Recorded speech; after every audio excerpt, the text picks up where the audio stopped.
Hi everybody, welcome back to Words of Ex-Mormon. I am cutting this a little bit close to the wire today. It is the end of the weekend. It is Sunday night, and man, I got a case of the Mondays coming up. I had, the weekend just never seems to be long enough, and back to work tomorrow, back to everything, the schedule and everything. It's been kind of an emotionally difficult, just really draining couple of weeks for me. Nothing too extreme, really, just kind of, daily barrage of stuff, a lot of political concerns, of course, parenting challenges, trying to decide if I should go back to school. That's the thing that I'm kind of figuring out right now. I'm trying to, there's of course marriage stuff, and there's all of the performances this time of year, kind of the end of not the end of the school year, but the end of the year, Christmas programs, Thanksgiving things going on, holiday parties that we're planning and everything. Super excited about Yule. That's my holiday party, and I'm really excited about that one. But of course, my deconstruction just keeps marching on, so there's that as well. With all of that in mind, I have a few things to talk about or rant about, whatever. I do want to say really quick, last week I made just a short little video. I went to Thrive with Thrive Beyond Religion. I know there's a lot of different Thrive things out there. Thrive Beyond Religion, which was awesome. I don't know exactly what I expected going in. It wasn't really not what I expected, but it wasn't exactly what I expected. I think that it was awesome. I would like to go again. I'd like to go to another one. I think this next time I'll take my husband with me. I think that he is... I've reposted some of his videos. He's also kind of doing videos, and he's hilarious. Most of his videos are they surround humor, kind of use humor to kind of deconstruct and everything, where I'm a little bit more analytical. I talk more. He's a little bit more reserved. He's a little bit more introverted. But they're awesome. You should follow him. He is As You Wish, all one word, here on TikTok. He doesn't have an Instagram or a YouTube channel. So there's that. I have all those channels, but Thrive was great. So if you have an opportunity to go, definitely go. I was kind of a little bit starstruck. There were a couple of people I would have loved to go and talk to. Rebecca Biblioteca was there, and Landon was there, and of course John and Margie were there, and I did not have the guts to fangirl over them and go and say hi or anything. I just didn't want to be like a burden. I didn't want to be ridiculous. So next time maybe I'll have a little bit more gumption to go and say hi and tell them that, just the things that they do really are important to me, and that they've made a real positive difference in my life. So if any of them are, ever watching these, ever see those, just please know that you guys have made a real positive impact on my life. So, I think that if you have the opportunity to go to Thrive, definitely go. It was absolutely worth it. With all of that said, and out of the way there, I am going to start with my cutesy blue bracelet. It says persist. I debated about this. I've been watching and listening to a lot of opinions over the last couple of weeks. And as you see, I am a privileged white woman.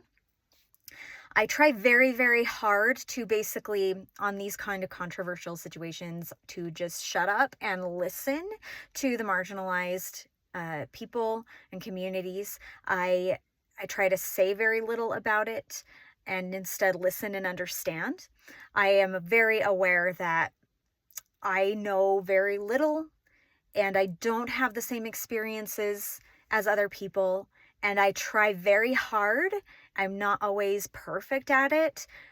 I try very hard to be very sensitive and to be aware of trends and what is appropriate and everything at the time, because I never ever want to do or say something that is going to be offensive or harmful to someone. I don't know what I don't know, and that is not an excuse. It's just that, things do change sometimes. And so if I'm not up to date, if I ever say something that is insensitive or inappropriate, it is never out of malice. I do try really hard. So I've been carefully watching, listening to various communities about these blue bracelets on TikTok, on Reddit, all the social medias. So with that said, I want to talk about this a little bit. People have a lot of opinions about this, and one of the opinions is, I have them numbered here to keep track. One is, don't show people who you are, because it can be dangerous. Like, yes, that is true. If you are literally in a dangerous situation, protect yourself for sure. That is important. And these bracelets, this movement, whatever, is not as important as your physical and personal safety. And, for me, I'm pretty safe. I think that it's not outside the realm of possibilities that somebody could confront me, maybe call me names or be kind of a jerk to me, but I think that's like the worst that they do. I have a safe family that, I might disagree with them, but they're safe. They are not going to hurt me. They're not going to abuse me. We aren't going to have such a conflict about our disagreements that it's going to result in anybody being unsafe. And I'm in Utah, which is Mormon land, the land of passive aggressiveness. And so the most likely situation, if somebody doesn't agree with it, there may be, or if they'd probably just ignore it. But also if they did address it, most likely it would be like, a polite discomfort, and then they would maybe never talk to me again or something like that, and that's a possibility. The thing is like, my whole life I've read books and stories and history and, experiences about all these various situations where people have been repressed for just being who they are, like the Holocaust, segregation and slavery, and various revolutions, horrifying immigration stories and such, and I've always thought, I wish I was brave. I wish I would help people. I wish that I was the kind of person who would not just blend in the background and shut up and just be quiet about it, because people who helped those people, they were punished too. They were added to the oppressed. And so even if you weren't a person who was naturally marginalized and you marginalized yourself by becoming an ally, oftentimes those people were killed or brutalized as well. So I knew that, and I would always think, I wish that I would be a kind of person that would be helpful and be, I always knew I wouldn't be a person who would hurt someone, but I wasn't always sure that I would be a person who would help or speak out. Having kids was something that kind of exacerbated that kind of fear in me, that I wouldn't be that kind of person, because their safety mattered so much to me that if I felt that my actions might cause damage or danger to them, then I don't think that I could participate in that I would just quietly have my opinions and just not rock any boats. And is this situation that we're in, is this really like, are things currently like unto the Holocaust or something? No. And I hope with all my heart that it never gets that way. But I don't think it's without the realm of possibilities, because the Holocaust was less than 100 years ago. And I think everyone should be aware of that possibility, regardless of whether or not they think that we're on any kind of cusp. I personally feel like we're going that direction, and it could get really scary. A lot of people think that it's really just like, that's an overreaction. But I think that everybody should always be aware that people do terrible things to other people. You know, people are still people, and some of them are really bad. I mean, you know, and being apathetic about it, not getting involved, really does kind of mean that you're part of the problem. And I feel that way. I mean, some people online are saying that the blue bracelet is like unto a Star of David, which I think is insulting, because the Star of David was legally required item that Jewish people were supposed to put on their clothing in order to let other people know that they were Jewish, and it contributed to their repression by telling non-Jewish people that they weren't allowed by law to serve or help or sell things to the Jewish people. It wasn't a choice, and so they couldn't give, it wasn't made like the blue bracelets to make a statement. It didn't give a message of consent, of dissent against the government. My blue bracelet is my choice. It's a symbol of unity, that I stand with the marginalized people and defend the rights of women, people of color, immigrants, the LGBTQIA community.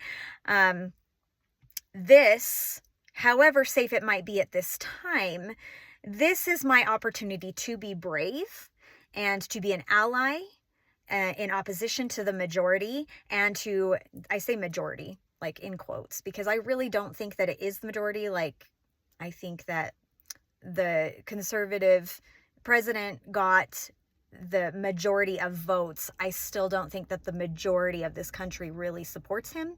I don't even really think that the majority of conservatives even actually support him. I don't really want this page to be political, so I don't really want to get into all that. But this goes along with my deconstruction as well. These videos, like, it's me being brave. It's me speaking out. It's me being an ally, and this helps to show who I am as a person.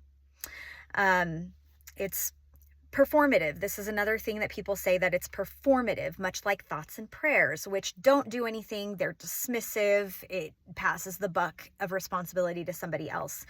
And look, like, everybody here on TikTok, everybody on YouTube, everybody making videos or memes or anything, it's all performative. We're performative when we use a bumper sticker. We're performative when we wear an LGBTQIA pin, which I do. It's on my purse. My purse goes everywhere with me because it has all of my stuff in it. All of that is performative. If it makes you feel better about doing something good and contributing somehow, buy one from a woman-owned small business. That's a really good way to, contribute in some way that is less performative. It helps somebody, it supports somebody, and so that's awesome. I made mine because I wanted to add specific words to mine. Mine says persist, which is a phrase that was kind of used as, and yet she persisted, or I don't remember. I should have looked it up, but I did look it up when I made my bracelet. I was looking for phrases to put on there. I just don't remember off the top of my head. It's like, and yet she persisted or something. And it was meant as kind of a scathing remark toward women. but it was Elizabeth Warren specifically against her, but it became kind of like a tagline of feminism. And so I have that on here. I made them for my feisty, spicy, rebellious, outspoken, strong daughters, and I wanted them to say what they wanted. Scarlett says defy. Lily, I haven't made hers yet because she hasn't decided what she wants it to make, but I'm going to make them. And Clementine wants one. She just wants one because she's 7 and she just wants to be like us. I'm in Utah. I said that before. Everybody knows that. I can very easily assume that the majority of people here are conservative. I have a lot of friends and family whom I love and I know are good people who are also conservative. They voted differently than me. While, as most of you know, I am not a confrontational person. I don't want to fight about it, but also I think I'm pushing that boundary a little for myself. It's uncomfortable, but I think it needs to be done. I do want to differentiate myself from people who voted for Trump. And I'm wearing red. I've avoided it. I'll get to that soon. I don't want contentions or fights, but I feel like at this point, one of the reasons we are where we are as a country, and that goes whether or not whatever you voted, it doesn't really matter. Where we are as a country is very, very divided. And as a society, we're super divided. And this is because people just stop talking. We don't talk about it. Like we don't agree, so okay, we won't talk about it. We block people, we cut ties with people that we don't agree with. We let that become something that really dictates our relationship, and people on both sides can become very toxic about these things. I don't want that to be a thing. As a society, we just don't have like a skill set where we can talk and debate without contention and toxicity and leading to shutting people out of our lives. And that isn't going to change by contributing to the whole process where we just block out people who have different opinions and experiences than we do. So, a political echo chamber benefits absolutely no one. So if this starts a conversation and if we can maintain respectful boundaries with each other, then I think it's good. And I'm going to try that. And I'm definitely going to have my boundaries where I'm like, this isn't a productive conversation. And so it's time to spend our time together talking about something else we have in common. Thank you, Dr. Julie Hanks. I love you so much. Those kinds of things, but it's boundaries are definitely important, but I think that it's past time to stopping the conversation. We need to have conversations. We need to talk about all of this stuff.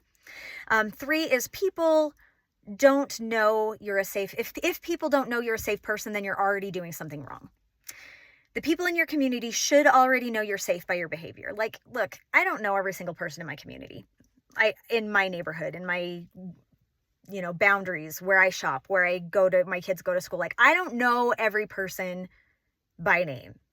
I know I'm very, very talkative. I know I'm very outgoing. I'm an INFJ, which is the, supposed to be the most rare personality type. So I'm like super, super outgoing and super friendly.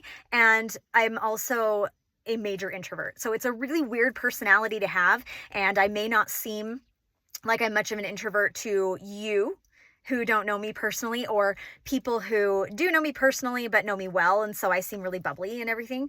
But I'm very, very much an introvert. So I don't know everybody. I just don't, okay? The people who are in my circles who belong to those minorities, they know that I'm safe. They do. And I know that they know that I'm safe because we do talk about these things. And so, I don't feel like I'm doing something wrong there. However, it comes back to what I said before, where our society just doesn't have the coping skills, the social skills to disagree and discuss things without shutting people out of our lives for disagreements. if we don't talk about it, if we just quietly fall into the background, and, then what good are we doing? Normalization, acceptance, and empowerment of marginalized communities begins with speaking out.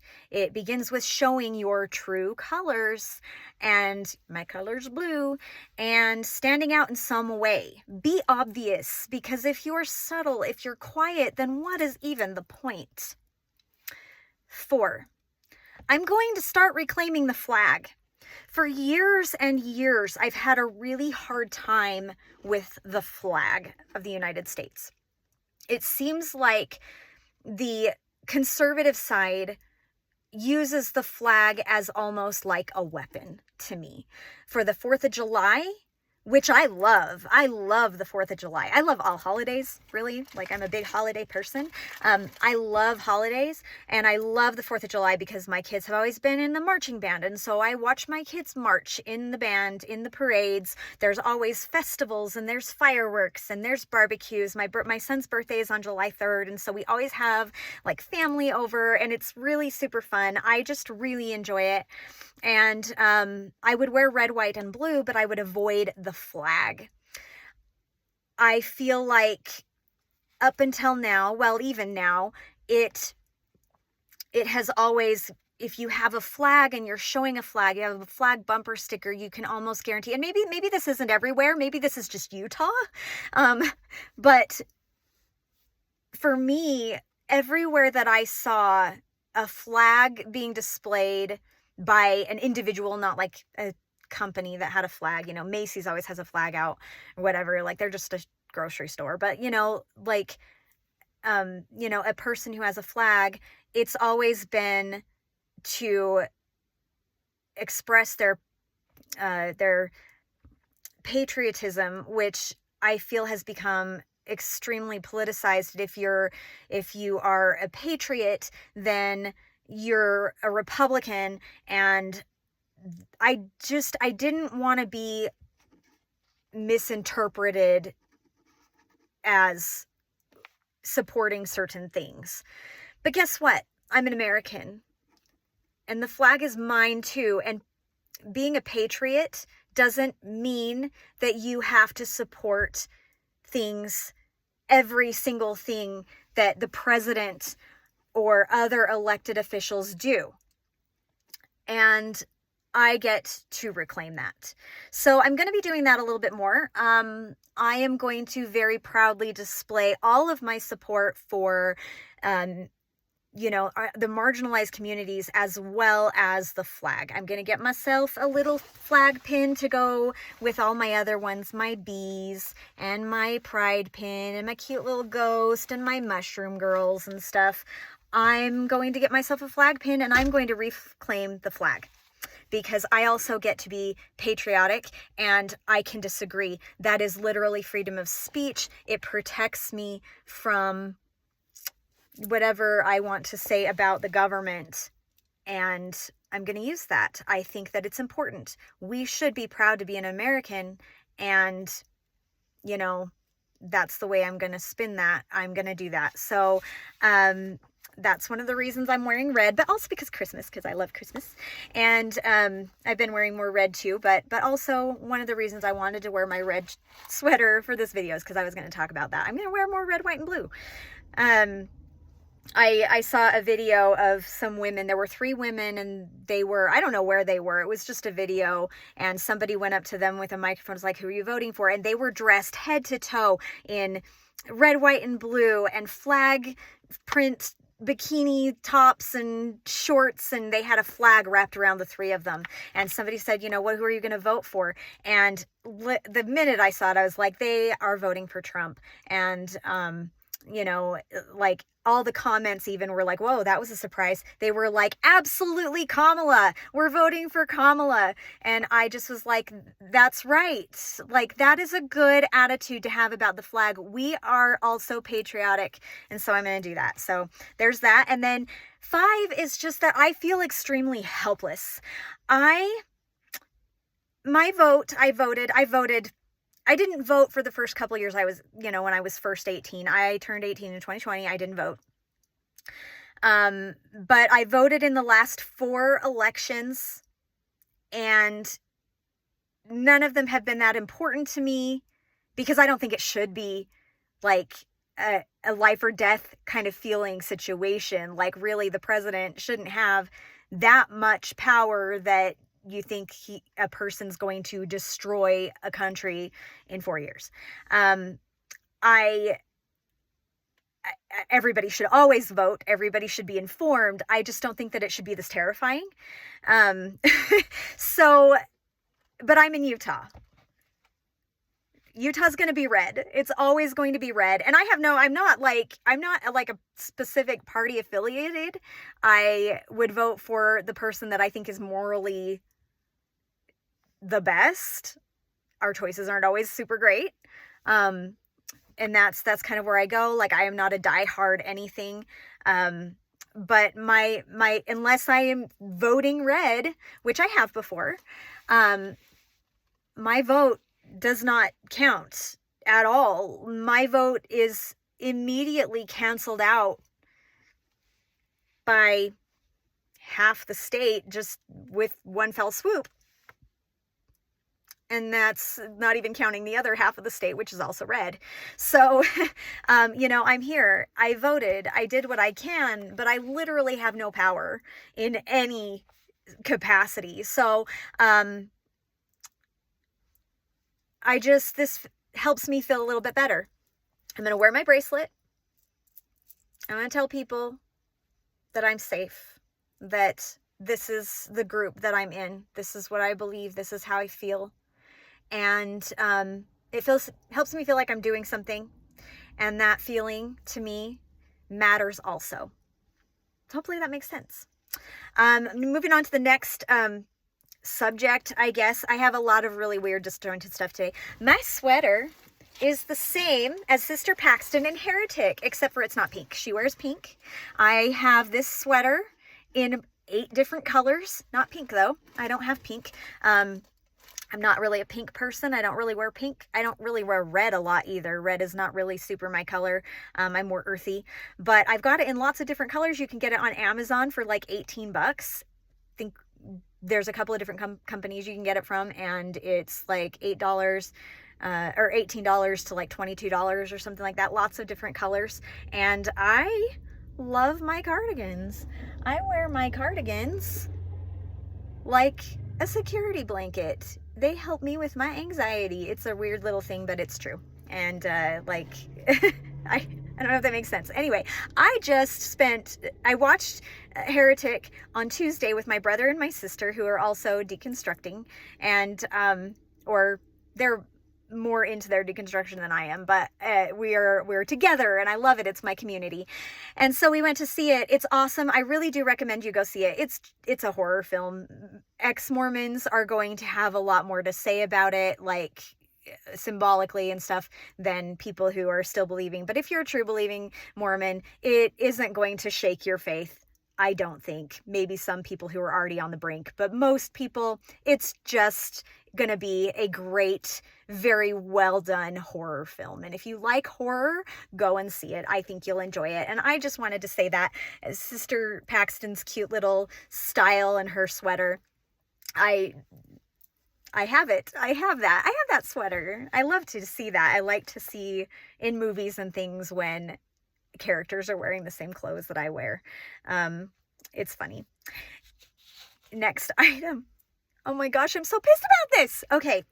Kaysville, Utah. When I say Kaysville, Utah, do you know what I'm talking about? I bet you do. Kaysville, Utah, and the rejection of the warming center. This makes me furious. Okay? Briefly, and you can go and look this up in the details. You can go Google it. You can look up the details there. Like, there's way more. There are tons and tons of people talking about it. I'm not the first one. And people who, active Mormons, non-Mormons, ex-Mormons, everybody's talking about this. Everybody has an opinion. So anyway, I'll try to just like give you a brief description of this.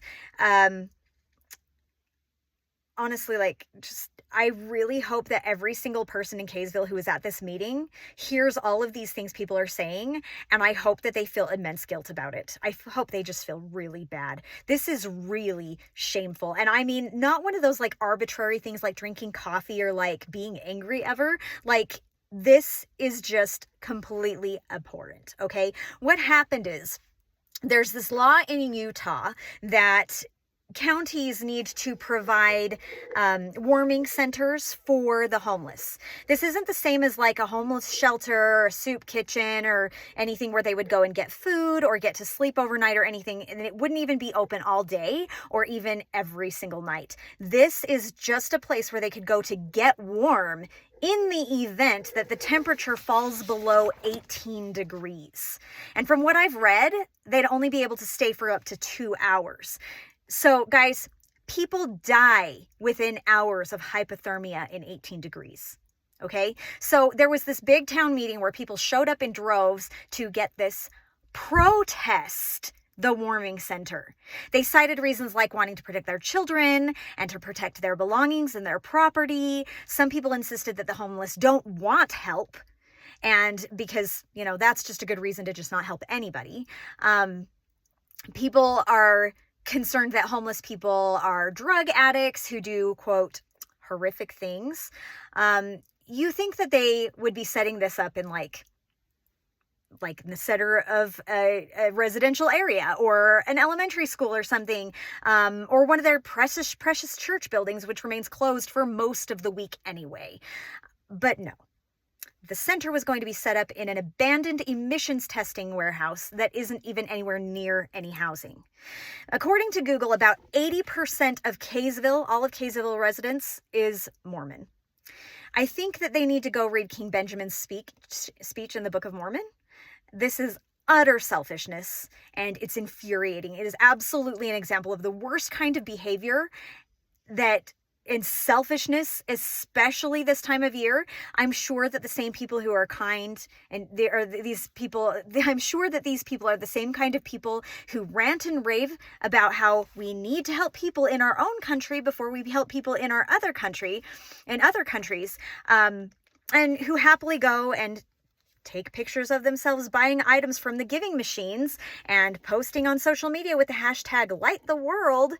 But screw people who are literally in our country, literally in our cities, and who need help just like not dying of cold overnight.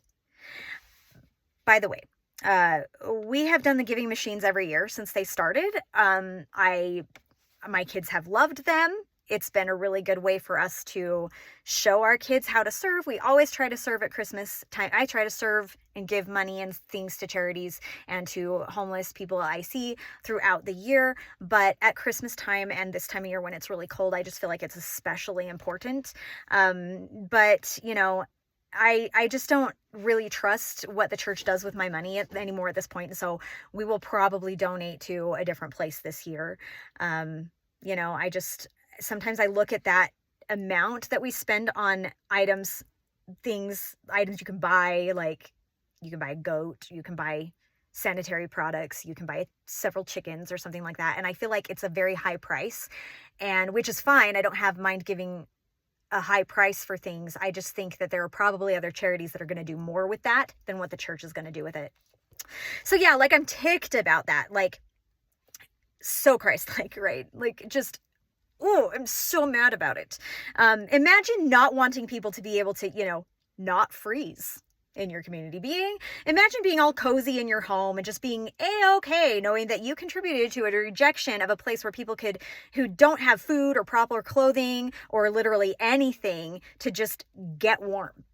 And I just can't live that way. I can't live with that. Not only that, but like, to feed into their selfishness. Like, these warming centers are the kinds of places where they could go if something happened and like their portion of the city, their lights were out and their power was out, so they couldn't get any heat or anything like that. It's a place where they could go themselves to get warm if they needed to.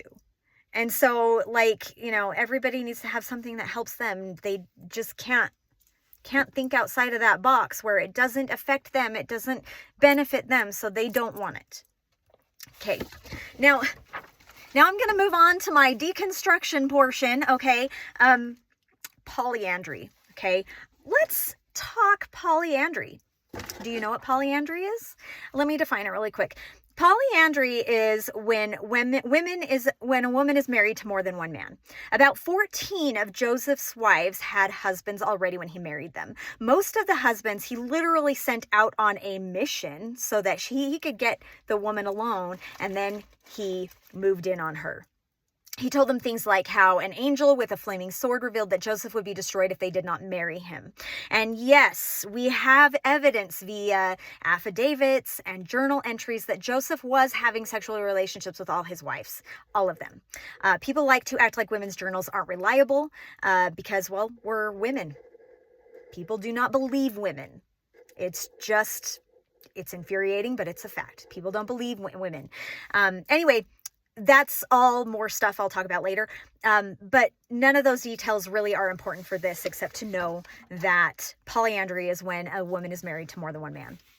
What I'm ranting about today is the fact that a lot, and I don't have like a number or statistic or anything, but a lot of men that I listen to in podcasts, on TikTok and so on, they say that their shelf breaker was polyandry. And this is so problematic for me. I'm so mad about it. Okay. Everyone knows about polygamy. Like, a lot of people, even in the church, like, they don't know the full extent of polygamy. They don't know Joseph was a polygamist. The church kind of tried to hide that for a really long time, and some people still don't know. They don't know that he had close to 40 wives, or that his youngest wife was 14, or that his first plural wife was actually an affair. They very readily throw Brigham Young under the bus because he's like, oh, he's the only one who really did it. He's really the only one who participated in it. He really started it, blah, blah, blah. And they just act like it's just not a big deal. And I get it because I was in the church for 41 years and I did the same thing. Like, oh yeah, like that existed, but it didn't really affect me. We don't do it now. I don't have to be a plural wife, blah, blah, blah. I get why polygamy isn't a shelf breaker for most people. It's a problem for a lot of people. Lots of people have a problem with it, especially women, but it's not usually a shelf breaker for most people. But can you guess why I have a problem with polyandry as a shelf breaker? Can you guess? My problem is that it seems to be just fine for men to abuse and collect and own and control women. Like, maybe it's uncomfortable, but it's like, it's in the past. For good men, even, it's like an annoying side story that is like an unfortunate thing, but not a big problem. But tell them about polyandry, and it's all downhill from there. Why? Why is Joseph Smith's marrying and sleeping with another man's wife 14 or 15 times worse than the hundreds and hundreds of women who were forced to marry men 2 and 3 times their age, who wrote countless journal entries about neglect and abuse? Why are men so angry and angry enough about polyandry that they leave the church over that? Well, when everyone should be at least as angry about polygamy and not just see it as an uncomfortable past. Why can't they write that off as an uncomfortable past that only Joseph, that to my knowledge, participated in for 14, 15 times as opposed to the close to 40 wives that he had? And you know why that practice stopped? It stopped because Emma found out about the polygamy, and she said she'd take Louis C. Biedemon, I don't know if I'm saying that correctly, as a second husband since Joseph was sleeping with all these other women. So Joseph put in a revelation that women couldn't have more than one husband, i.e. they have to be virgins, meaning they can't be married, and that was the end of polygamy. Like, in order for a husband to marry a woman, she has to be a virgin. So that rules out anybody who's married. So polygamist men can only take virgins to wife. I don't know if I was clear in that sentence there. So there's my clarification. It's just akin to that kind of situation where a girl is getting unwanted attention and advances, and she tells the guy she's not interested, and that's just like not acceptable. He persists because there's no reason she shouldn't be interested in him, right? Like, somehow she's single, so she should be willing to give and to get attention from this guy. But if she says, I have a boyfriend, he's like, oh, okay, I didn't know you had a boyfriend. Backing off now, like, that's a problem. It's a problem because a woman is allowed to have a choice. She should be allowed to have a choice. And I'm just so sick of women being treated like second or third class citizens. I'm tired of our validity and our autonomy and our intelligence being questioned at every turn. So that's the end. It's getting really dark, and that's why I kind of rushed through or whatever. It's getting dark because I wasted time this weekend. Anyway, if you've stuck around this long through all of my rantings and ravings, I super appreciate it. As always, you're welcome to email me. My email is brae@wordsofxmormon. Let me do that again. Brae, BRAE.wordsofexmormon@gmail.com. If you want to stay anonymous with your comments, you're more than welcome to do that. Or you can comment here on any of my platforms. I would love to hear from you. I want to know what you think about all these things as well. Please feel free. Thank you so much for your support. Like, comment, share, and I will see you next week. Hopefully a little bit less ranty and a little bit more prepared. Thank you so much, and have a great rest of your weekend.